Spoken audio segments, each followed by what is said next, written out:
Hello friends, good morning. Welcome back to the channel Krupa Malnad. ನಾನು ಕೃಪಾ. ಇವತ್ತು ತಿಂಡಿ ಬಂದು ದೋಸೆ ಮತ್ತು ಆಲೂಗಡ್ಡೆ ಪಲ್ಯ ಮಾಡೋಣ ಅಂತ ಇದ್ದೀನಿ. ನೆನ್ನೆ ಆಲೂಗಡ್ಡೆನ ಬೇಯಿಸಬೇಕು ಅಂತ ರಾತ್ರಿ ಅಂದ್ಕೊಂಡೆ, ಆದರೆ ನನಗೆ ಬೇಯಿಸೋಕ್ಕೆ ಆಗಲಿಲ್ಲ. ಬೆಳಗ್ಗೆ ಎದ್ದಳು ಫಸ್ಟ್ ಅದೇ ಕೆಲಸನ ಮಾಡ್ತಾಯಿದ್ದೀನಿ. ಹಾಗೆ ನಮ್ಮ ಮನೆಯವರು ಕೂಡ ಊರಿಗೆ ಹೊರಟಿದ್ದರು. ಅವರಿಗೂ ನಾನು ಟೀ ಮಾಡಿಕೊಟ್ಟಿದ್ದೀನಿ. ಅವರು ಟೀ ಕುಡಿತಾ ಇದ್ದಾರೆ. ನಾನು ಈ ಕಡೆ ಆಲೂಗಡ್ಡೆನ ಬೇಯಿಸೋದಕ್ಕೆ ಅಂತ ಸ್ವಲ್ಪ ಹೆಚ್ಚಿಬಿಟ್ಟು ಬೇಯಿಸ್ತಾ ಇದ್ದೀನಿ. ಶ್ರೇಯು ಮಧ್ಯಾಹ್ನ ಅವನಿಗೆ ಆಲೂ ಪರಾಟ ಬೇಕು ಅಂತ ಹೇಳಿದ್ದ. ಹಾಗಾಗಿ ಅವನಿಗೂ ಕೂಡ ಆಲೂ ಪರಾಟಕ್ಕಾಗುತ್ತೆ ಅಂತ ಒಂದು ಸ್ವಲ್ಪ ಆಲೂಗಡ್ಡೆನ ಜಾಸ್ತಿ ಬೇಯೋದಕ್ಕೆ ಹಾಕ್ತಾಯಿದ್ದೀನಿ.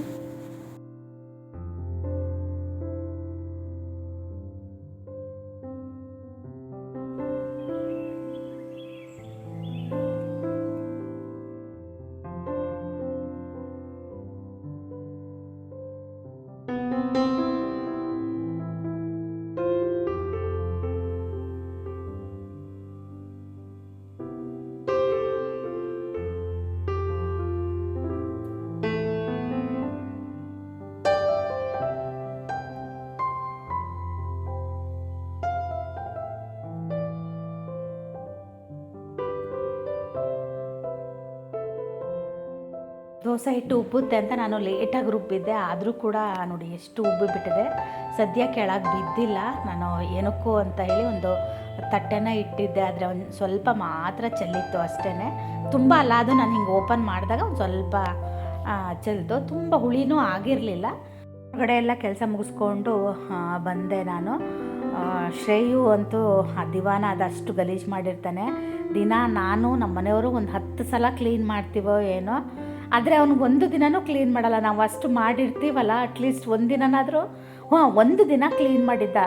ನಾವು ಮಾಡಿದ್ದಕ್ಕಿಂತ ತುಂಬ ಕ್ಲೀನ್ ಮಾಡಿದ್ದ. ನಾನು ಅವತ್ತು ವೀಡಿಯೋ ಮಾಡೋಣ ಅಂತ ಅಂದ್ಕೊಂಡೆ, ಮರ್ತುಬಿಟ್ಟೆ. ಇಡೀ ಹಾಲ್ನೂ ಅಷ್ಟು ಕ್ಲೀನ್ ಮಾಡಿದ್ದ. ನಾನು ಮೇಲಿಂದ ಇಳಿದು ಬರ್ತೀನಿ, ನನಗೆ ಒಂದು ಸಲ ಆಶ್ಚರ್ಯ ಆಗಿಬಿಟ್ಟಿತ್ತು. ಅಷ್ಟು ಕ್ಲೀನ್ ಮಾಡಿ ಇಟ್ಟಿದ್ದ. ಅದಾದಮೇಲೆ ಒಂದು ದಿನವೂ ಅವನು ಕ್ಲೀನ್ ಮಾಡಿಲ್ಲ. ನಾನು ಚಿನ್ನಿಗೆ ಹೇಳಿದ್ದೆ, ಶ್ರೇಯು ಇವತ್ತು ಫುಲ್ ಮನೆ ಕ್ಲೀನ್ ಮಾಡಿದ್ದಾನೆ ಅಂತ. ಅದಾದಮೇಲೆ ದೃಷ್ಟಿ ಆಯಿತೋ ಏನೋ ಗೊತ್ತಿಲ್ಲ, ಒಂದಿನವೂ ಅವನು ಕ್ಲೀನ್ ಮಾಡಿಲ್ಲ. ಮೊನ್ನೆ ಒಂದಿನ ನಾನು ವೀಡಿಯೋನ ನಮ್ಮ ಮನೆಯವ್ರ ಮೇಲೆ ಬೇಜಾರಾಯಿತು ಅಂತ ಹಾಕಿದ್ದೆಲ್ಲ, ಅದು ಏನಾಗಿತ್ತು ಗೊತ್ತಾ, ತಮ್ನೇಲ್ ಬೇರೆ ಹಾಕಿದ್ದೀನಿ, ವೀಡಿಯೋನ ಬೇರೆ ಪೋಸ್ಟ್ ಮಾಡಿದ್ದೀನಿ. ನನಗೆ ಆಮೇಲೆ ಅನ್ನಿಸ್ತು, ಅಯ್ಯೋ ದೇವ್ರೆ ಅಂತ ಹೇಳಿ. ಅದು ಬೇರೆ ವೀಡಿಯೋನ ಹಾಕಬೇಕಾಗಿತ್ತು. ನಾನು ಮಾಮನ ಮದುವೆಗೆ ಹೋಗಿದ್ದೆಲ್ಲ, ಆ ವೀಡಿಯೋನ ನಾನು ಅವತ್ತು ಪಬ್ಲಿಷ್ ಮಾಡಬೇಕಾಗಿತ್ತು. ಅದು ಯಾಕೋ ನನಗೆ ಮನಸ್ಸು ಅಷ್ಟು ಸರಿ ಇರಲಿಲ್ಲಲ್ಲ. ನನಗೆ ವೀಡಿಯೋ ಪಬ್ಲಿಷ್ ಮಾಡಾಗಿದೆ, ಎಲ್ಲ ಆಗಿದೆ. ನಾನು ಅದ್ರ ಬಗ್ಗೆ ಯೋಚನೆನೂ ಮಾಡಲಿಲ್ಲ. ಆಮೇಲೆ 11:30 ಅಷ್ಟೊತ್ತಿಗೆ ಕೆಲಸ ಎಲ್ಲ ಮುಗಿಸಿ ಮೊಬೈಲ್ ತೆಗೆದು ನೋಡ್ತೀನಿ, ಅಯ್ಯೋ ದೇವ್ರೆ ಎಲ್ಲಿ ಉಲ್ಟಾ ಹಾಕ್ಬಿಟ್ಟಿದ್ದೀನಲ್ಲ ಅಂತ ಅನ್ನಿಸ್ತು. ಆಮೇಲೆ ಮತ್ತೆ ಕುತ್ಕೊಂಡು ತಮ್ಮನೇಲೆಲ್ಲ ಹೊಸದಾಗಿ ಮಾಡಿ ಹೆಂಗಿದ್ರು ಪಬ್ಲಿಷ್ ಮಾಡಿರೋ ವೀಡಿಯೋಕ್ಕೆ ಅದನ್ನು ಹಾಕ್ತೆ. ಆದರೆ ಯಾರೂ ನನಗೆ ಕಮೆಂಟಲ್ಲಿ ಹಾಕಿರಲಿಲ್ಲ, ಅಂದರೆ ಕೃಪಾ ಇದು ತಮ್ಮನೇಲಿ ಬೇರೆ ಬಂದಿದೆ ಅಂತ. ಯಾಕಂದರೆ ಎಷ್ಟೊಂದು ಸಲ ನನಗೆ ಸಬ್ಸ್ಕ್ರೈಬರ್ಗಳೇ ನನ್ನನ್ನು ತಿದ್ದುತ್ತಾರೆ. ಅಂದರೆ ತಮ್ಮನೇಲಿ ತಪ್ಪಾಗಿದೆ ನೋಡಿ ಮೇಡಮ್ ಅಂತ ಹಾಕ್ತಾರೆ. ಆಮೇಲೆ ಅಥವಾ ನಾನೇನಾದ್ರು ಟೈಟಲ್ ಹಾಕಿದಾಗ ಅದೇನಾದರೂ ಒಂದೊಂದು ಸಲ ತಪ್ಪಾಗಿರುತ್ತೆ, ಅದನ್ನು ಹೇಳಿರ್ತಾರೆ. ನಾನು ಗೊತ್ತಾಗಿದ್ದು ಹೆಂಗೆ ಅಂದರೆ, ನನಗೆ ಒಬ್ಬರು ಕಮೆಂಟ್ ಹಾಕಿದ್ರು.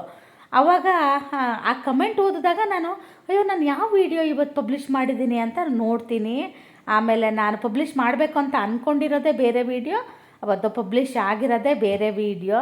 ಅದು ಹಾಗೆ ಅಲ್ವಾ, ಮನಸ್ಸು ಸರಿ ಇಲ್ಲದಾಗ ನಾವು ಏನು ಮಾಡ್ತೀವಿ ಅನ್ನೋದು ನಮಗೇ ಅರಿವು ಇರೋದಿಲ್ಲ. ತುಂಬ ಜನ ನಾನು ಅವತ್ತು ಹಾಕಿರೋ ವೀಡಿಯೋಕ್ಕೆ ಕಮೆಂಟ್ ಹಾಕಿದ್ರು, ಹೌದು ನಾವು ಏನು ಮಾಡಿದ್ದೋ ಅವರಿಗೆ ಅಂದರೆ ಸ್ಯಾಕ್ರಿಫೈಸ್ ನಮ್ಮದು ಗೊತ್ತೇ ಆಗಲ್ಲ, ನಾವೇ ಅವರೆಲ್ಲದಕ್ಕೂ ಅಡ್ಜಸ್ಟ್ ಆಗ್ತೀವಿ ಅಂತ. ನಿಜವಾಗ್ಲೂ ಹೌದು, ಅವರು ಪಾಪ ಅಡ್ಜಸ್ಟ್ ಆಗಿರ್ತಾರೆ ಎಷ್ಟೋ ವಿಷಯಗಳಿಗೆ ನಮಗೆ. ನಾವು ಆದರೆ ಹೆಣ್ಮಕ್ಳು ತುಂಬ ಜಾಸ್ತಿ ಅಡ್ಜಸ್ಟ್ ಆಗೋದು. ಯಾಕಂದರೆ ನಾವು ಮನೆಯೇ ಬಿಟ್ಟು ಬಂದಿರ್ತೀವಿ. ನಾನು ಒಂದಿನ ನಮ್ಮ ಮನೆಯವ್ರಿಗೆ ಅಂದೆ, ನೋಡಿ ನಾವೆಲ್ಲ ಬಿಟ್ಟು ನಿಮ್ಮ ಮನೆಗೆ ಬಂದು ಯಾರ್ದೋ ಮನೇಲಿ ಜೀವನ ಮಾಡ್ತೀವಿ ಅಂತ, ನೀನೊಬ್ಬಳೇ ಅಲ್ಲ ಎಲ್ಲರೂ ಅದನ್ನೇ ಮಾಡೋದು ಅಂತ ಅವ್ರು ಹೇಳಿದ್ಮೇಲೆ ನನಗೆ ಅರಿವಾಗಿದ್ದು, ಹೌದಲ್ವಾ ಅಂತೇಳಿ. ಆದ್ರೂ ನಮ್ಮ ಎಲ್ಲ ಅಂದರೆ ನಮ್ಮ ಫುಲ್ ಫ್ಯಾಮಿಲಿ ಎಲ್ಲದನ್ನು ಬಿಟ್ಟು ಎಲ್ಲೋ ಬಂದು ಜೀವನ ಮಾಡೋದು ಒಂಥರ ವಿಚಿತ್ರ ಅನಿಸುತ್ತೆ. ಗಂಡ ಹೆಂಡತಿ ಸಂಬಂಧನೇ ಒಂಥರ ವಿಚಿತ್ರ. ನಾನು ಒಂದೊಂದ್ಸಲ ಯೋಚನೆ ಮಾಡಿದಾಗ ಅನಿಸುತ್ತೆ, ಯಾರನ್ನೂ ನಂಬಿ ಗೊತ್ತು ಗುರಿ ಇಲ್ದವ್ರನ್ನ ನಂಬಿ ಬಂದುಬಿಡ್ತೀವಲ್ಲ, ಅಷ್ಟು ಜೀವನ ಸರಿಯಾದರೆ ಆಯಿತು, ಇಲ್ಲ ಅಂದರೆ ಇಲ್ಲ. ಎಲ್ಲರ ಲೈಫಲ್ಲೂ ಎಲ್ಲ ಥರನೂ ಒಂದೊಂದು ಸ್ಟ್ರಗಲ್ ಅಂತ ಇರುತ್ತೆ. ಮದುವೆ ಆದಮೇಲೆ ಮಾತ್ರ ನಾವು ಅಂದ್ಕೊಳ್ಳೋದೇ ಒಂದು, ಅದು ಆಗೋದೇ ಒಂದು. ನಾವು ಅಂದ್ಕೊಂಡಿರೋ ರೀತಿ ಯಾವುದೂ ಇರಲ್ಲ, ಯಾರ ಜೀವನದಲ್ಲೂ ಇಲ್ಲ ಅಂತ ಅಂದ್ಕೊತೀನಿ. ಆದರೂ ಒಂದಷ್ಟು ಜನ ಪುಣ್ಯ ಮಾಡಿರ್ತಾರೆ ಗೊತ್ತಾ, ಅವ್ರಿಗೆ ಮಾತ್ರ ಅವ್ರು ಹೆಂಗೆ ಅಂದ್ಕೊಂಡಿರ್ತಾರೋ ಅದೆಲ್ಲದೂ ಸಿಗುತ್ತೆ. ನಾವು ಅಂದ್ಕೊಂಡಿರೋ ರೀತಿ ಯಾವುದೂ ಇರಲ್ಲ ನಮ್ಮ ಜೀವನದಲ್ಲೂ ಅಷ್ಟೇ. ನಾನು ಅಂದ್ಕೊಂಡಿದ್ದೇ ಒಂದು, ಅದಾಗಿದ್ದೇ ಒಂದು, ಅದು ಏನೇನೋ ಹಾಗೆ. ಆದರೆ ನಾವು ಏನು ಇರ್ತೀವೋ ಅದಕ್ಕೆ ತುಂಬ ಅಡ್ಜಸ್ಟ್ ಆಗಬೇಕಾಗುತ್ತೆ. ಕೆಲವೊಂದು ಟೈಮಲ್ಲಿ ಆ ಟೈಮ್ ಕಳೆಯೋ ತನಕ ನಾವು ಸ್ವಲ್ಪ ಅಡ್ಜಸ್ಟ್ ಆದರೆ ಆಮೇಲೆ ಒಳ್ಳೆ ದಿನಗಳು ಕೂಡ ಬರುತ್ತೆ. ಅದು ಬರೋ ತನಕ ನಾವು ಸ್ವಲ್ಪ ಕಾಯಬೇಕಾಗುತ್ತೆ. ನಮ್ಮನೆಯವ್ರು ಯಾವತ್ತೂ ನಂಗೆ ಹಾಗೆಲ್ಲ ಬೈಯೋದು ಆ ಥರ ಯಾವತ್ತೂ ನನಗೆ ಇಷ್ಟು ವರ್ಷದಲ್ಲೂ ನಂಗೆ ಗೊತ್ತಿಲ್ಲ. ಅವರು ಏರ್ ಧ್ವನಿಲಿ ಮಾತಾಡಿದ್ದು ಕೂಡ ನಂಗೆ ಗೊತ್ತಿಲ್ಲ. ನಾನೇ ಬರೀ ಬೈಯೋದು, ಜಗಳ ಮಾಡೋದು ಈ ಥರ ಮಾಡ್ತಿರ್ತೀನಿ. ಅವ್ರು ಅವತ್ತೇನೋ ಒಂದು ವರ್ಡ್ ಹೇಳಿದ್ರು, ನಂಗೆ ಅದು ಆ ವರ್ಡ್ ಇಷ್ಟ ಆಗಲಿಲ್ಲ ಅಷ್ಟೇ. ಅಂದರೆ ಕೆಟ್ಟ ಪದ ಅಲ್ಲ ಅದು. ಅಂದರೆ ನನಗೆ ನಾನು ಆ ಕೆಲಸ ಮಾಡಿದ್ರೂ ನೀನು ಅದೇನೋ ಒಂದು ವರ್ಡ್ ಹೇಳಿದ್ರು, ಅದು ಹೇಳೋಕ್ಕೆ ಬರೋಲ್ಲ ನನಗೆ.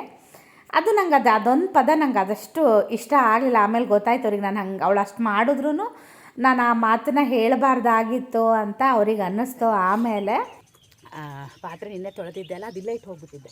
ಹಾಗಾಗಿ ಅದೆಲ್ಲ ಪಾತ್ರೆಗಳನ್ನ ಇದಕ್ಕೆ ಹಾಕಿದೆ. ಈಗ ಒಂದು ಸ್ವಲ್ಪ ಪಾತ್ರೆಗಳಿದ್ದಾವೆ, ತೊಗೊಬರ್ಬೇಕು. ಅದನ್ನು ತೊಗೊಬಂದು ತೊಳಿಬೇಕು. ಟೈಮ್ ಬಂದು 8:15 ಆಯಿತು. ದೋಸೆ, ಆಲೂಗಡ್ಡೆ ಪಲ್ಯ, ಚಟ್ನಿ ಎಲ್ಲ ಆಗಿದೆ. ನಮ್ಮನೆಯವರು ಊರಿಂದ ಹೊರಟೆ ಅಂತ ಹೇಳಿದ್ರು. ಒಂದು ಸ್ವಲ್ಪ ಹಲಸಿನಕಾಯಿ ಚಿಪ್ಸ್ ಮಾಡೋಣ ಅಂತ ತುಂಬ ದಿನದಿಂದ ಅನ್ಕೊತಾ ಇದ್ದೆ. ಚಿನ್ನಿನೂ ಅಂತ ಇದ್ಲು, ಮಾಡಿಡು ನಾನು ಬಂದಾಗ ಆಗುತ್ತೆ ಅಂತ. ಊರಲ್ಲೇ ಎಲ್ಲ ರೆಡಿ ಮಾಡ್ಕೊಂಡ್ಬಂದು ಇಲ್ಲಿ ಮಾಡೋಣ ಅಂತಲೂ ಅಂದ್ಕೊಂಡೆ.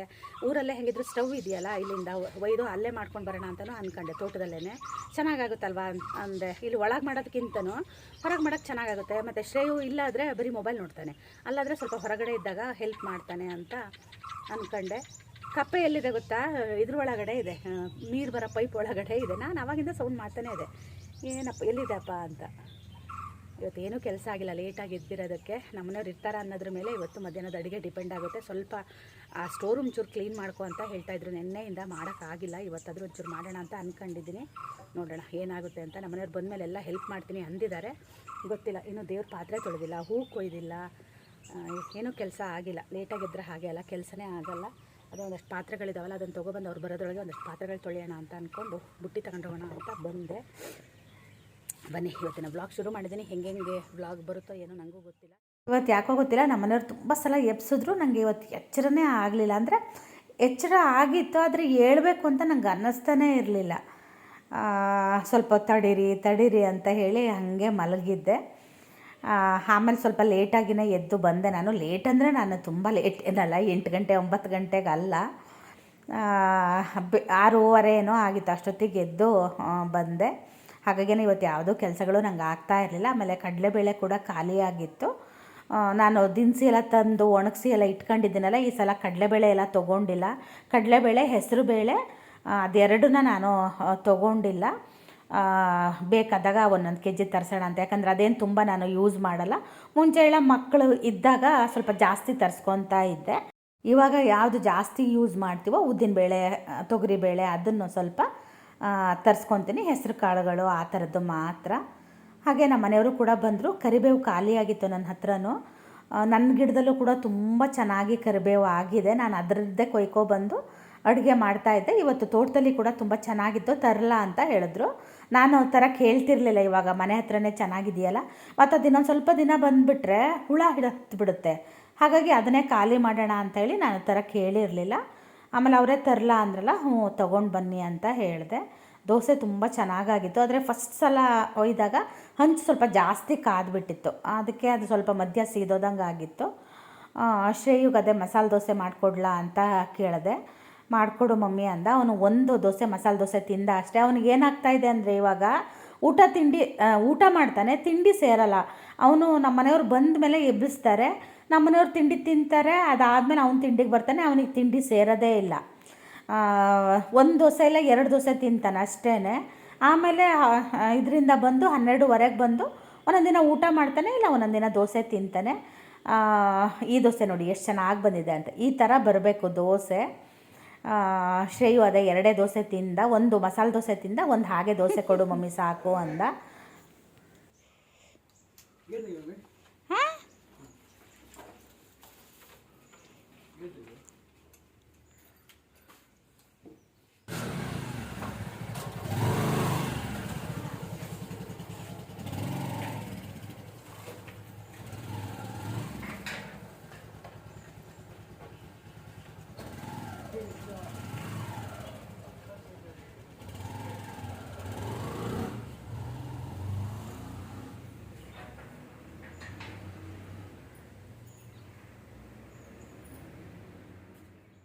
ಶ್ರೇಯು 9:30ಗೆ ಹೋಗ್ತಾ ಇದ್ದಾನೆ, ಡ್ರೈವಿಂಗ್ ಕ್ಲಾಸಿಗೆ ಹೋಗ್ತಾ ಇದ್ದಾನಲ್ಲ, ಹಾಗಾಗಿ ಅವನಿಗೆ ಡ್ರೈವಿಂಗ್ ಕ್ಲಾಸಲ್ಲಿ ಡ್ರೈವಿಂಗ್ ಹೇಳ್ಕೊಡಬಾರ್ದು, ಯಾಕಂದರೆ ಅವನ ವಯಸ್ಸು ಕೂಡ ಚಿಕ್ಕದಲ್ವ.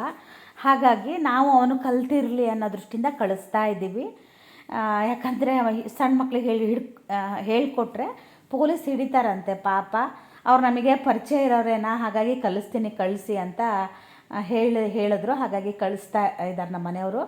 ಆಮೇಲೆ ಬಂದವನು ಅಲ್ಲಿಂದ ನಮ್ಮ ಮನೆಯವ್ರು ಕಾರ್ ನಿಲ್ಲಿಸಿರ್ತಾರಲ್ವ, ಆವಾಗ ಕಾರ್ನ ತೆಗಿಯೋದು, ಹಿಂದೆ ಮುಂದೆ ಮಾಡೋದು, ಆ ಥರ ಮಾಡ್ತಾನೆ. ಇವತ್ತು ಸಾರು ಏನು ಮಾಡೋದಪ್ಪ ಅಂತ ಯೋಚನೆ ಮಾಡ್ತಾ ಇದ್ದೆ. ಫ್ರಿಜ್ಜಲ್ಲಿ ಒಂದೇ ಒಂದು ಬೀಟ್ರೋಟ್ ಇತ್ತು. ಅದು ತಂದಿದ್ದು ಯಾವಾಗ ಅಂತಲೂ ನನಗೆ ಗೊತ್ತಿಲ್ಲ. ಅದ್ರದ್ದೇ ಇವತ್ತು ಸಾಂಬಾರು ಮಾಡೋಣ ಅಂತ ಮಾಡ್ತಾಯಿದ್ದೀನಿ. ಆದರೆ ಇದು ಬೀಟ್ರೋಟ್ ಅಷ್ಟು ಚೆನ್ನಾಗಿರಲಿಲ್ಲ. ನೋಡೋದಕ್ಕೆ ನೋಡಿ ಎಷ್ಟು ಚೆನ್ನಾಗಿದೆ ಅಂತ. ಬೀಟ್ರೋಟ್ ಸ್ವಲ್ಪ ಸ್ವೀಟ್ ಇರುತ್ತೆ ಗೊತ್ತಾ, ಇದೊಂಥರ ಚಪ್ಪೆ ಚಪ್ಪೆ ಇತ್ತು. ನನಗೆ ಅಷ್ಟು ಸಾಂಬಾರು ಇಷ್ಟ ಆಗಲಿಲ್ಲ. ಯಾಕಂದರೆ ನಂಗೆ ತುಂಬ ಇಷ್ಟ ಬೀಟ್ರೋಟ್ ಸಾಂಬಾರು ಮತ್ತು ಬೀಟ್ರೋಟ್ ಪಲ್ಯ ಅಂದರೆ. ಇವತ್ತು ಅಷ್ಟೊಂದು ಚೆನ್ನಾಗಿ ಆಗಿರಲಿಲ್ಲ. ಮತ್ತು ಏನು ಗೊತ್ತಾ, ಬೀಟ್ರೂಟ್ ಏನಾದರೂ ಈ ಥರ ಚಪ್ಪೆ ಇದ್ದರೆ ಸ್ವಲ್ಪ ಸಾರಿಗೆ ಬೆಲ್ಲ ಹಾಕಬೇಕು. ನಾನು ಇದು ಚೆನ್ನಾಗಿತ್ತಲ್ವಾ, ಚೆನ್ನಾಗಿರ್ಬಹುದೇನೋ ಅಂತೇಳಿ ಮತ್ತು ಒಂದೊಂದು ದಿನ ನಾನು ಸಾರೆಲ್ಲ ರುಚಿ ನೋಡೋಕ್ಕೆ ಹೋಗಲ್ಲ. ನಾನು ಯಾವುದೂ ಅಷ್ಟೇ ಕಣ್ಣಂದಾಜಿಗೆ ಏನು ಹಾಕ್ತೀನೋ ಅಷ್ಟೇ. ನನಗೆ ಪದೇ ಪದೇ ರುಚಿ ನೋಡೋದು ಆ ಥರ ನಂಗೆ ಇಷ್ಟನೂ ಆಗಲ್ಲ, ನಾನು ನೋಡೋದೂ ಇಲ್ಲ. ಸ್ವಲ್ಪ ಏನಾದರೂ ಕನ್ಫ್ಯೂಸ್ ಆದರೆ, ಅಂದರೆ ಈಗ ಉಪ್ಪು ಹಾಕಿದ್ದೀನೋ ಇಲ್ವೋ ಅಂತ ಕನ್ಫ್ಯೂಸ್ ಆದರೆ ಮಾತ್ರ ಒಂಚೂರು ನಾನು ಟೇಸ್ಟ್ ನೋಡ್ತೀನಿ. ಇಲ್ಲ ಅಂದರೆ ನಾನು ಯಾವತ್ತೂ ಯಾವುದನ್ನು ಟೇಸ್ಟ್ ಅಂತ ನೋಡೋದೇ ಇಲ್ಲ. ಹಾಗೆ ಪಾತ್ರೆಗಳು ಕೂಡ ಸುಮಾರು ಇತ್ತಲ್ವ, ಹಾಗಾಗಿ ಈಗ ಪಾತ್ರೆಗಳನ್ನೂ ಕೂಡ ತೊಳಿತಾ ಇದ್ದೀನಿ.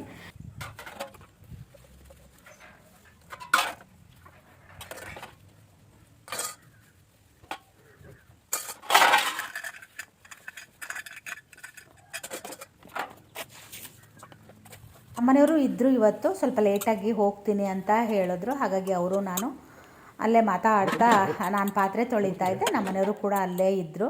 ಅವರು ಟ್ಯಾಂಕಿಗೆ ನೀರು ಬಿಟ್ಕೊಂಡಿದ್ರು. ಟ್ಯಾಂಕ್ ತುಂಬ ತನಕ ಒಂದು ಸ್ವಲ್ಪ ಕಾಯಿ ಸುಲಿತೀನಿ ಅಂತ ಹೇಳಿ ಕಾಯಿ ಸುಲಿತಾ ಇದ್ದರು. ಈಗ ಇವತ್ತು ಟ್ಯೂಷನ್ ಇರಲಿಲ್ಲ ಅಂತೆ. ಅವನು ಡ್ರೈವಿಂಗ್ ಕ್ಲಾಸಿಗೆ ಹೋದನು, ಹಾಗೆ ವಾಪಸ್ ಬಂದ. ನಾನು ಪಾತ್ರೆ ತೊಳಿತಾ ಇದ್ದೆ, ಅಷ್ಟೊತ್ತಿಗೆ ಅವನು ಕೂಡ ಬಂದ. ನೋಡಿ ಕಾರ್ ತೆಗಿತಾ ಇದ್ದಾನೆ. ನನಗಂತೂ ಜೀವದಲ್ಲಿ ಜೀವ ಇರಲ್ಲ ಅವನು ಕಾರ್ ಓಡಿಸ್ಬೇಕಿದ್ರೆ. ನಮ್ಮನೆಯವರು ಇರಲಿ ಬಿಡು, ಓಡಿಸ್ಲಿ ಅಂತಾರೆ. ನನಗೆ ಹೆದರಿಕೆ ಅಂದರೆ ಹೆದರಿಕೆ. ನಿಧಾನ ಓಡಿಸು ಅಂತ ನಾನು ಪದೇ ಪದೇ ಹೇಳ್ತಾನೇ ಇರ್ತೀನಿ. ಹಾಗೆ ಈಗ ಶ್ರೇಯು ಏನಾದರೂ ಕುಡಿಬೇಕು ಅಂತ ಅಂದ. ಮಧ್ಯಾಹ್ನ ಅವನಿಗೆ ಆಲೂ ಪರಾಟ ಮಾಡಿ ಕೊಡ್ತೀನಿ. ಬೀಟ್ರೋಟ್ ಸಾಂಬಾರು ತಿನ್ನಲ್ಲ ಅವನು, ಹಾಗಾಗಿ ಸ್ವಲ್ಪ ಆಲೂ ಪರಾಟ ಮಾಡೋಣ ಅಂತ ಆಲೂ ಪರಾಟ ಮಾಡ್ತಾಯಿದ್ದೀನಿ. ಇದೇನೆಂದರೆ ಸ್ವಲ್ಪ ಮಜ್ಜಿಗೆ ಕಡಿತಾ ಇದ್ದೀನಿ ನಮ್ಮ ಮನೆಯವರಿಗೆ. ಶ್ರೇಯು ನನಗೆ ಮಿಲ್ಕ್ ಶೇಕ್ ಮಾಡಿಕೊಡು ಅಂತ ಹೇಳ್ದೆ. ಅವತ್ತು ಐಸ್ ಕ್ರೀಮ್ ತಂದಿದ್ದು ಒಂದು ಸ್ವಲ್ಪ ಇತ್ತು, ಐಸ್ ಕ್ರೀಮ್ ಹಾಕಿ ಇವತ್ತು ಅವನಿಗೆ ಮಿಲ್ಕ್ ಶೇಕ್ ಮಾಡಿ ಕೊಡೋಣ ಅಂತ ಇದ್ದೀನಿ. ಬೆಳಗ್ಗೆ ಏನಾಯಿತು ಅಂದರೆ ಯಾಕೋ ಗೊತ್ತಿಲ್ಲ, ನನಗೆ ತಿಂಡಿ ತಿನ್ನಬೇಕು ಅಂತ ಅನ್ನಿಸ್ಲಿಲ್ಲ. ಯಾಕೋ ಒಂಥರ ಲೇಟಾಗಿ ಎದ್ದಿದ್ದಕ್ಕೆ, ಟೀ ಲೇಟಾಗಿ ಕುಡಿದೆ, ಅದಕ್ಕೋ ಏನೋ ಗೊತ್ತಿಲ್ಲ, ಹೊಟ್ಟೆ ಎಲ್ಲ ಒಂಥರ ತೊಳಸ್ದಂಗೆ ಅನ್ನಿಸ್ತಾಯಿತ್ತು. ಹಾಗಾಗಿ ನಾನು ತಿಂಡಿ ತಿನ್ನಲಿಲ್ಲ. ಈಗ ತುಂಬ ಹಸುವಾದಂಗೆ ಅನ್ನಿಸ್ತಾ ಇತ್ತು. ಆಮೇಲೆ ಹೆಂಗಿದ್ರು ಶ್ರೇಯುಗೆ ಮ್ಯಾಂಗೋ ಮಿಲ್ಕ್ ಶೇಕ್ ಮಾಡ್ತೀನಲ್ವ, ಅವನ ಜೊತೆಗೆ ನಾನು ಒಂಚೂರು ಕುಡಿಯೋಣ ಅಂತ ಹೇಳಿ ನಾನು ಕೂಡ ಮಾಡಿಕೊಂಡೆ. ಟೈಮ್ ಬಂದು 12 ಗಂಟೆ ಆಗಿತ್ತು ಏನೋ ಗೊತ್ತಿಲ್ಲ. ಸಾರು ಕೂಡ ಮಾಡ್ತಾಯಿದ್ದೀನಿ. ನನಗೆ ಇವತ್ತು ಎಷ್ಟು ಕೆಲಸ ಮಾಡಿದ್ರೂ ಕೆಲಸ ಸಾಕ್ತಾನೇ ಇಲ್ಲ. ಮಾಡಿದಷ್ಟು ಕೆಲಸ ಅಂತ ಅನ್ನಿಸ್ತಾ ಇತ್ತು ನನಗೆ. ಮತ್ತು ಇವರಿಬ್ಬರು ಬೇರೆ ಮನೇಲಿದ್ದರೆ, ಅವರಿಬ್ಬರು ಇದ್ರಂತೂ ನನಗೆ ಏನೂ ಕೆಲಸ ಆಗಲ್ಲ. ಇಲ್ಲ ಅವ್ರು ನನ್ನ ಹಿಂದೆ ಓಡಾಡ್ತಿರ್ತಾರೆ, ಇಲ್ಲ ನಾನು ಅವ್ರ ಹಿಂದೆ ಓಡಾಡ್ತೀನಿ, ಇಲ್ಲ ಅವ್ರು ನನ್ನನ್ನು ಕರಿತಿರ್ತಾರೆ, ಇಲ್ಲ ನಾನು ಅವ್ರನ್ನ ಕರಿತಾ ಇರ್ತೀನಿ. ಹಾಗಾಗಿ ಇವತ್ತು ಕೆಲಸನೇ ಆಗಿಲ್ಲ. ಟೈಮ್ ತೋರಿಸ್ತೀನಿ ನಿಮಗೆ. ನಾನು 12 ಗಂಟೆ ಅಂತ ಅಂದ್ಕೊಂಡಿದ್ದೆ, ಆಮೇಲೆ ಟೈಮ್ ತೋರಿಸ್ತೀನಿ ಎಷ್ಟಾಗಿದೆ ಅಂತ. ಮಾವಿನ ಹಣ್ಣನ್ನು ಸಣ್ಣದಾಗಿ ಕಟ್ ಮಾಡಿ ಸಕ್ಕರೆ ಹಾಕಿ ನಾನು ಫಸ್ಟು ಮಿಕ್ಸಿ ಹಾಕ್ಕೊತೀನಿ. ಆನಂತರ ಹಾಲು ಮತ್ತು ಸ್ವಲ್ಪ ಫ್ರಿಜ್ಜಲ್ಲಿ ಇಟ್ಟಿರೋ ನೀರು ಹಾಕಿ, ಆಮೇಲೆ ಐಸ್ ಕ್ರೀಮ್ನು ಕೂಡ ಹಾಕಿ ಮಾಡಿದ್ದೆ. ತುಂಬ ಚೆನ್ನಾಗಾಗಿತ್ತು. ವೆನಿಲಾ ಹಾಕಿ, ಇದು ಯಾವುದೋ ಬೇರೆ ಇದು ಫ್ಲೇವರ್ ಆಗಿತ್ತು, ತುಂಬಾ ಚೆನ್ನಾಗಿತ್ತು. ಅದರಲ್ಲಿ ಮಧ್ಯೆ ಒಂದು ಸ್ವಲ್ಪ ಫ್ರೂಟ್ಸ್ ಎಲ್ಲ ಇತ್ತು. ಏನೋ ಫ್ಲೇವರಪ್ಪ ಇದು, ನನಗೆ ಈಗ ಮರ್ತೋಯ್ತು, ರಾಜ್ಭೋಗ್ ಅನಿಸುತ್ತೆ. ಅದು ಒಂಥರ ಬಾಯಿಗೆ ಸಿಗ್ತಾಯಿತ್ತು. ಅದ್ರ ಬದಲು ವೆನಿಲಾ ಐಸ್ ಕ್ರೀಮ್ ಹಾಕಿ ಮಾಡಿ ತುಂಬಾ ಚೆನ್ನಾಗಿರುತ್ತೆ. ಶ್ರೇಯು ಸುಮ್ಮನೆ ಐಸ್ ಕ್ರೀಮ್ ವೇಸ್ಟ್ ಮಾಡ್ತೀಯ ಮಮ್ಮಿ ಅಂತ ಹೇಳ್ತಾ ಇದ್ದ. ಇಲ್ಲ ಮಗ, ಒಂದು ಸ್ವಲ್ಪ ಇಟ್ಟಿರ್ತೀನಿ, ನೀನು ಕುಡಿದು ನೋಡು ಚೆನ್ನಾಗಿರುತ್ತೆ ಅಂತ. ನನಗೆ ಫಸ್ಟು ಮದುವೆ ಆದಾಗ ನಮ್ಮ ಮನೆಯವರು ಎಲ್ಲೋ ಒಂದು ಕಡೆ ಕುಡಿಸಿದ್ರು. ನಾನು ಅದೇ ಫಸ್ಟ್ ಟೈಮ್ ಅಲ್ಲಿ ಕುಡಿದಿದ್ದು. ವೆನಿಲಾ ಅದಕ್ಕೂ ಫ್ರೂಟ್ಸ್ಗೆ ಹಾಕಿ ಮಿಲ್ಕ್ ಶೇಕ್ ಮಾಡಿ ಕೊಡಿಸಿದ್ರು. ಆವಾಗಿಂದ ನನಗೆ ತುಂಬ ಇಷ್ಟ. ಅದು ಮ್ಯಾಂಗೋಗೆ ಹಾಕ್ಬಿಟ್ರಂತೂ ಇನ್ನೂ ಚೆನ್ನಾಗಿರುತ್ತೆ. ಖಂಡಿತ ಒಂದು ಸಲ ಟ್ರೈ ಮಾಡಿ.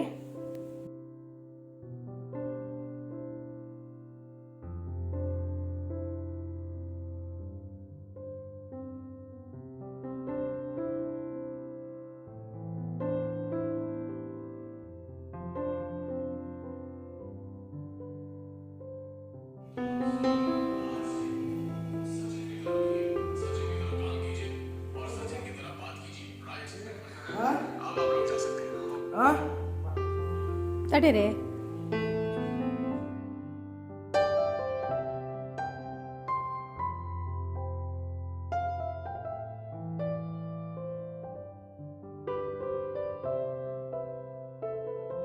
ಮನೆಯವರು ಒಂದು ಎಂಗೇಜ್ಮೆಂಟಿಗೆ ಹೋಗಿದ್ರು. ವಾಪಸ್ ಬರಬೇಕಿದ್ದರೆ ಮಾವಿನ ಹಣ್ಣನ್ನು ತೊಗೊಂಡು ಬಂದಿದ್ದರು.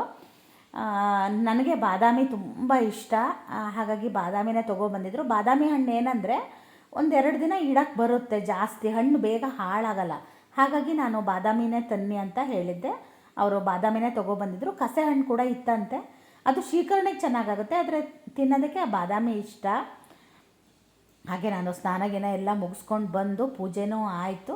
ಶ್ರೇಯಿಗೆ ಹೋಗೋದ್ರೊಳಗೇ ಎಲ್ಲ ರೆಡಿ ಮಾಡಿ ಇಟ್ಟು ಹೋಗಿದ್ದೆ. ಅಂದರೆ ಆಲೂ ಪರಾಟಕ್ಕೆ ಹೆಂಗಿದ್ರು ಅವನು ಹಶು ಅಂತಾನೆ ಅಂತ ಹೇಳಿ. ಆಮೇಲೆ ಸ್ನಾನ ಮುಗಿಸಿ ಪೂಜೆ ಮಾಡಿ ಬಂದವಳೆ ಅವನಿಗೆ ನಾನು ಆಲೂ ಪರಾಟ ಮಾಡಿಕೊಡ್ತಾಯಿದ್ದೀನಿ. ಆವಾಗ 1:45 ಆಗಿತ್ತು. ತುಂಬ ಚೆನ್ನಾಗಾಗಿತ್ತು ಆಲೂ ಪರಾಟ. ನಾನಿವತ್ತು ಕ್ಯಾರೆಟ್ ಎಲ್ಲ ತುರಿದು ಹಾಕಿ ಮಾಡಿದ್ದೆ, ತುಂಬ ಚೆನ್ನಾಗಾಗಿತ್ತು. ಇನ್ನೊಂದು ದಿನ ರೆಸಿಪಿ ಶೇರ್ ಮಾಡ್ತೀನಿ ನಿಮಗೆ. ಊಟಕ್ಕೆ ಕೂಡ ರೆಡಿ ಮಾಡಿದ್ದೀನಿ. ನನಗೂ ತುಂಬ ಹಸಿವು ಆಗ್ತಾಯಿತ್ತು. ಸ್ವಲ್ಪ ಮಜ್ಜಿಗೆ ಮೆಣಸು ಕರಿಯೋಣ ಅಂತ ಹೇಳಿ ಶ್ರೇಯುಗೆ 2 ಆಲೂ ಪರಾಟ ಮಾಡಿಕೊಟ್ಟೆ. ಅವನು ಊಟ ಏನೂ ಮಾಡಲಿಲ್ಲ. ಹಾಗೆಯೇ ಇವತ್ತಿನ ವ್ಲಾಗ್ನ ಕೂಡ ನಾನು ಇಲ್ಲಿಗೆ ಮುಗಿಸ್ತಾ ಇದ್ದೀನಿ. ಐ ಹೋಪ್ ನಿಮಗೆಲ್ಲ ಈ ವಿಡಿಯೋ ಇಷ್ಟ ಆಗಿರುತ್ತೆ ಅಂತ ಭಾವಿಸ್ತೀನಿ. ಹಾಗೆಯೇ ನಾಳಿನ ವಿಡಿಯೋದಲ್ಲಿ ಸಿಗ್ತೀನಿ. ಅಲ್ಲಿ ತನಕ ಬಾಯ್.